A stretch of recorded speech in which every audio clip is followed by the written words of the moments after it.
Diskusi kebangsaan Yogyakarta yang diisi oleh Roky Gerung, Refly Harun, dan Saud Situmorang berakhir dengan tidak kondusif.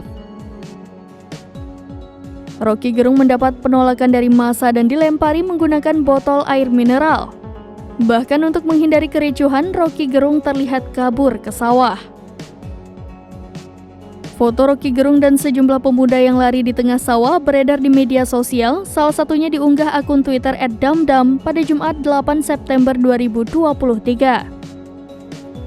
Dalam unggahan tersebut dijelaskan bahwa Roky Gerung mencoba lari dari massa yang menolak kehadirannya. Diketahui diskusi kebangsaan yang menghadirkan pemateri Roky Gerung, Refly Harun, dan Saud Situmorang tersebut digelar di Kedai Kopi Nuri Condong Catur, Kabupaten Sleman pada Jumat 8 September 2023. Namun, diskusi yang digelar oleh mahasiswa ini mendapat penolakan dari massa.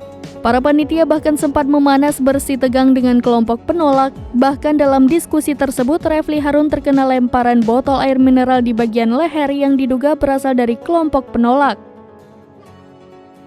Atas insiden tersebut, pakar hukum tata negara tersebut mempertimbangkan untuk membuat laporan polisi.